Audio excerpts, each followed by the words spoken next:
Welcome back, guys, and Happy New Year! I managed to read a lot in January. I consumed a lot of media. I somehow managed to read 15 manga, I watched 8 animes, and I even managed to squeeze in some books. So today we're going to go through everything I consumed in January. Starting off with my favorite, Otaku Vampire's Love Bite, Volume 6. I have made it a New Year's resolution that I'm going to cut down on buying manga. 1, because I am trying to save money. 2, I am running out of space. And 3, I want to just buy series that I know I want to collect. I do end up buying a bunch of volume 1s and then I don't continue collecting them. So I'm trying to be more mindful about that. I've actually been going to the library a lot. I have a little library vlog coming out later. But Otaku Vampire's Love Bite is one that I'm going to continue to collect. It is one of my favorite ongoing mangas. And if you have seen any of my TikToks or any other video I've posted on this channel, I always bring up Otaku Vampire's Love Bite. Volume 6 came out in January, so of course I had to go get it. Like always, it's so much fun to read and it surpasses my expectations every time. I have not gotten bored of this series. I continue to just eat it up every single time. I'm really loving the progression of Hina and Amanatsu, and now we have a new guy coming into the picture, so I am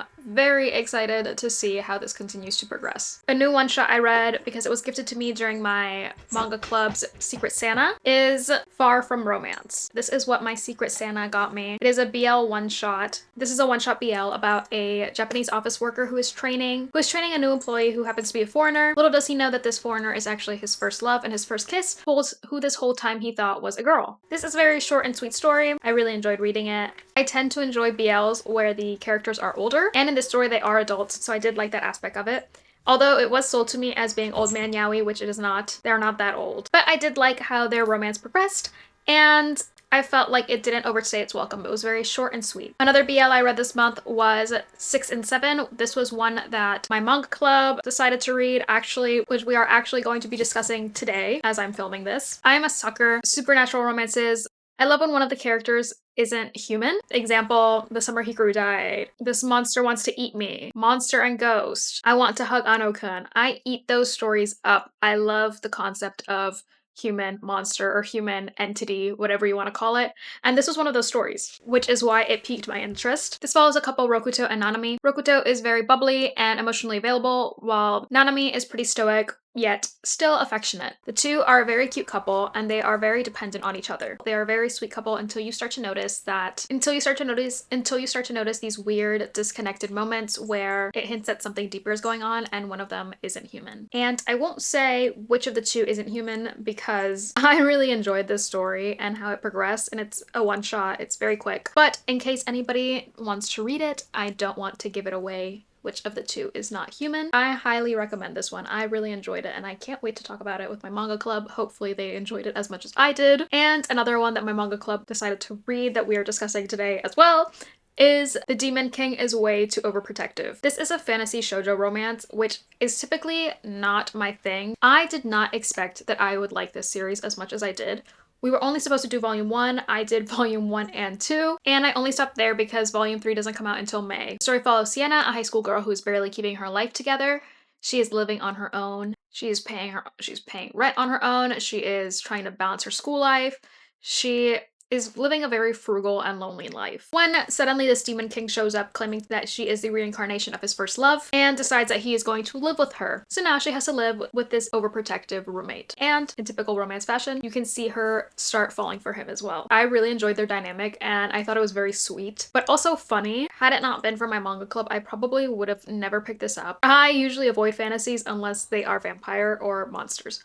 So this was a pleasant surprise. I'm dying for volume 3 to come out because I really enjoyed it and I want to read more of it. Going 2 for 2 for fantasies, which I usually don't do, I also checked out from my local library The Water Dragon's Bride. I picked this up solely because it was a shoujo beat title. I didn't even read the back. I went solely off of it being shoujo beat and the cover. This is about a girl named Asahi who is whisked away from the modern world with her family and wakes up in this mysterious world where she is made a sacrifice to a water god. This water god is cruel and he decides to steal her voice until she becomes of age. A young boy named Subaru comes to her aid. Despite Subaru's attempts at helping her, Asahi must try to make things work on her own. This, again, is not the kind of story I would typically read, and I actually did enjoy reading this one and plan to continue it and going to check out the next volume from my local library, and that is because I can't tell if this is actually going in the direction of being a romance with the water god, because she looks very small and he looks a lot older than her. He also took her voice until she's of age, and I'm not sure how I feel about that. I haven't decided if it feels weird or not, in the sense that it's like, oh, he's a million years old, because she does look like a child and she acts like a child. But there is Subaru, who I can also see them forming a connection and growing up to like each other, and you know, she can end up with Subaru,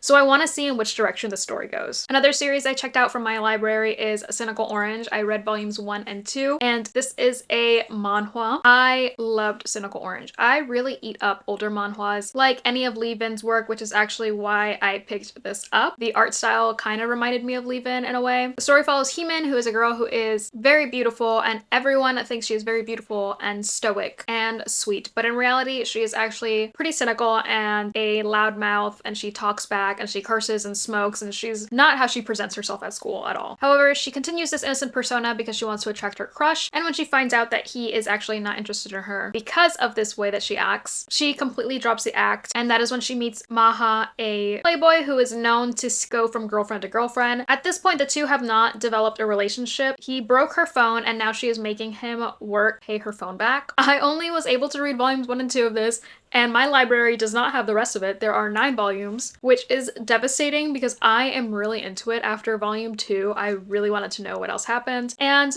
unfortunately, when I went to go check it out, I saw that they only had volumes 1 and 2. So if you have a way to read Cynical Orange, I highly recommend it, at least volumes 1 and 2, because that's as far as I've gotten, and I am going to somehow find a way to get my hands on the other volumes and continue the story. Another library find was Full Moon. This is a reread for me. I have not read Full Moon since I was a kid, so I was really excited to see that my library had it. If you have not read Full Moon, the story follows 12-year-old Mitsuki, who has a tumor in her throat, but her dreams are of becoming a singer. 2 death gods tell her that she only has 1 year to live, but offer to transform her into a healthy 16-year-old so that she can pursue her dreams and find her lost love. I plan on rereading this all the way through. I really loved Full Moon as a kid, and even though I know I love it, I unfortunately don't remember a lot of it, so I think I'm probably also going to rewatch the anime. Reading this felt super nostalgic, and something that I really loved was seeing all the Shoujo Beat stuff in the back. I yearned for the return of Shoujo Beat magazine. It really felt like I was reliving my childhood, seeing things like Godchild being promoted and Vampire Knight, and promoting Shoujo Beat with Nana and Hachi. This just felt like coming back to an old friend. I'm really happy that I've started rereading this. It feels very nostalgic for me to read any of these old classic shoujos because it's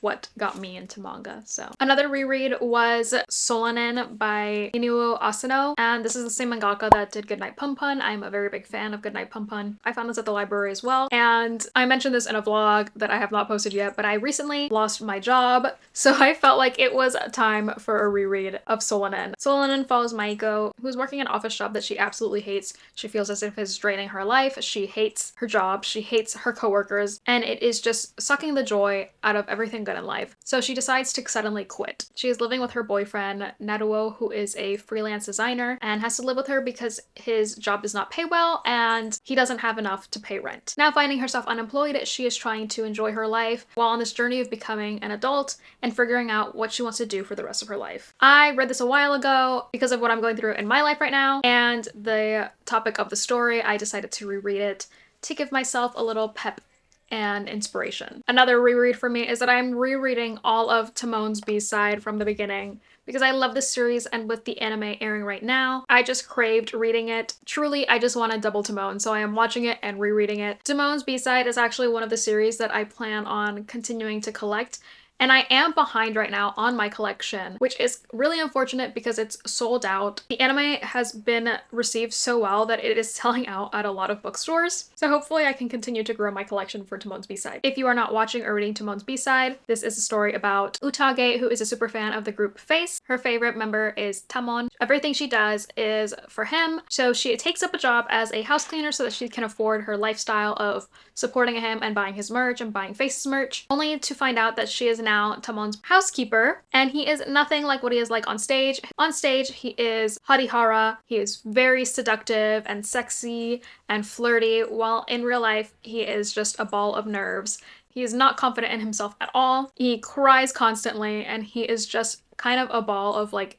doom. But she decides that she is going to support both of them, both as a fan and as a housekeeper. I love idol series. I eat them up every time, and the anime has surpassed my expectations. I was really looking forward towards this anime because I am a fan of the series. I don't know if this really counts as a read since I've read it before, but I'm counting it because I did start rereading it. So another library find is Sweet Blue Flowers. I read volumes 1 and 2 of Sweet Blue Flowers. This is a yuri. It follows two friends, Akira and Fumi, who have just reconnected as they were entering high school. Fumi is a lesbian that is dealing with the loss of her first love and heartbreak, and Akira supports her while they both navigate relationships and identity. This is a classic yuri. I was very excited to find it at the library and very surprised. This is by the same author of Wandering Sun. And my last manga read was Tombs. This is by Junji Ito, if it was not obvious by the cover. I love Junji Ito and I try to read everything that he puts out, which you can kind of see in the background, but I had not read Tombs, so I was super excited to find this at the library, and because I can't go a month without some horror. This has 9 stories, including Slug Girl, which I am sure if you know Junji Ito, you have seen the panel with her tongue that turns into a slug. For the most part, these stories that I read were newer stories, with the exception of 2 of them that I had already read before, because they were in other works of his. But I feel like there's not much I can say about this series because, for one, it is an anthology series, so if you like reading short stories, I highly recommend it. 2, it's Junji Ito, and everything he puts out I think is good, so if you're a horror fan, you already know. If you know, you know. On to animes. I am obviously watching Timon's B-side. I kind of already spoiled that when I was talking about the manga, so I won't really give my thoughts on that because I already have. The other one that I am really enjoying watching is Hanakimi. This is another series that I have not read in many, many years. Hanakimi ended, I believe, 22 years ago, and it finally has an anime, and I am loving it. It is so funny. I love the animation. I love it dubbed and subbed. If you have watched the dubbed version, it's actually quite funny. And I recently saw it is going to be 36 episodes instead of 12 like I thought it was going to be, which I am so happy for. I feel like the series really deserves an anime, and the mangaka unfortunately passed, but I'm so glad that her work is getting recognized. Now, Hanakimi is very popular. It does have a live action series, but I do love seeing people getting their first exposure of Hanakimi now. The story is about a girl who disguises herself as a boy to go to an all-boys school. She actually moves from the United States to Japan in order to support her idol and favorite athlete, and she ends up becoming his roommate. So now she is navigating all of these challenges while still having to hide her secret that she's actually a girl. This is the OG Ouran High School Host Club. I don't think we would have a lot of these series without Hanakimi. So if you are a fan of Ouran High School Host Club, I highly recommend you watch Hanakimi. Another one that I'm currently watching is Champignon Witch. This follows Luna, a black witch. Wherever Luna goes, little poisonous mushrooms trail her, and because of this, the city people are very scared of her and they avoid her completely. But despite this, Luna continues to be kind and just wants to help them until one day she meets somebody who changes her life forever. The animation in this one has also really surprised me and exceeded my expectations. I guess if you're a shoujo fan, you know that usually we don't get very good shoujo animation, so I'm really happy with this one. I've been looking forward to watching every single episode. This is by the same mangaka that did Gaku and Alice. If you are an older shoujo fan, you probably know Gaku and Alice. I believe this one's only going to be 12 episodes, but I am really enjoying watching it regardless. Now, I kind of excluded this one from counting on this list because I'm kind of watching it, but I have not been very consistent with it. I am already an episode behind, and that is I forgot the name of the anime and botched it. Apologies in advance. Under the Moonlit Dusk. We go back to shoujo animes not usually getting the best animation. I have read the manga. I did drop it. I didn't finish the manga, so I'm not caught up, but the manga has very, very beautiful art. The 2 main characters in the series in the manga are gorgeous, and it's not really giving that in the anime, which has kind of put me off on it. I know that the art can't be exact to the manga, but it's kind of getting a condition called love treatment. So I do plan on watching it, but I'm not being consistent with it. The series follows Yoi, a high school girl who is nicknamed the Prince because of her boyish charms. She is tall and has a deeper voice. However, the other prince of the school takes an interest in her and thinks that she is beautiful, and Yoi starts finding this new side of herself of who she always wanted to be and not who she felt she has to be. Journal with Witch is one that I'm really enjoying. I have read the manga for this and I'm really hoping for it to get an English licensing now that there is an anime of it. The series follows Makio, a 35-year-old novelist who takes in her 15-year-old niece after the death of her parents. However, Makio had a terrible relationship with her niece's mother. She is also not used to being around people, really. She's also a huge hermit and not used to really socializing with other people. You see as the two are navigating both grief and trying to adapt to living with someone who is your opposite. I've also recently started watching Love Through Prism. This is about a Japanese girl who moves to England to study art, only to be surprised when the rival of the class, he is top of the class, where she starts to develop a romance with the top student of the class who seems to be a bit of an oddball, but he is extremely gifted in art. I don't have much to say about this one because I have not finished it. I believe that all of it is out on Netflix right now. If you enjoyed the Anne Shirley anime, I feel like you probably will enjoy this one as well since it is set in 1900s England. They have a bit of a similar vibe. If you have seen any of my videos, I tend to come off as a shonen romance hater, but I don't hate every shonen romance, and I am currently watching You and I Are Polar Opposites. I actually made a TikTok a while ago promoting this manga when the first English volume came out. This follows Suzuki, who is very high energy and bubbly and a loud mouth. Surprisingly, she has fallen for her quiet and stoic classmate Tani. Tani's feelings are mutual, and you follow them as they explore their differences as they navigate a romance as well. This is a very simple series, and it is very cute and sweet. I am not caught up with the manga. I do believe that it just ended and people were not happy with the ending, which is making me want to pick it up again. So this might be on my TBR for February because I am very curious as to why I didn't see a very positive response to the ending, especially with the anime getting so much hype right now. And I am counting this as an anime that I watched even though it is a movie, and that is Cosmic Princess Kaguya. This was Yuri. I don't know if it was supposed to be Yuri, but it was Yuri. It follows Iroha, a very straightforward student, as her life is completely flipped upside down because of a Kaguya who is a runaway from the moon. Kaguya moves in with her and convinces her to start performing in this VR world. The relationship between the two grows. I have seen debate about whether or not this is friendship or romance. To me, it was romantic. I felt like it was kind of obvious that they had feelings for each other. You can interpret it as you will, but I am counting this as a win as a Yuri fan. Truthfully, halfway through this movie, I did not think that I was going to like it. I felt like the plot was kind of going everywhere for me. However, it did end up having a huge twist that sucked me right back in. Even though I felt like there was kind of plot holes, the development of the relationship between the two really drew me in. I did end up enjoying it despite thinking otherwise. I read way more manga than books, but I was able to get in some books this month. One being Someone to Watch Over You by Kumi Kimura. This is about two people whose paths cross, both living with guilt, and they are both kind of isolated people. I don't want to give too much away about this if you do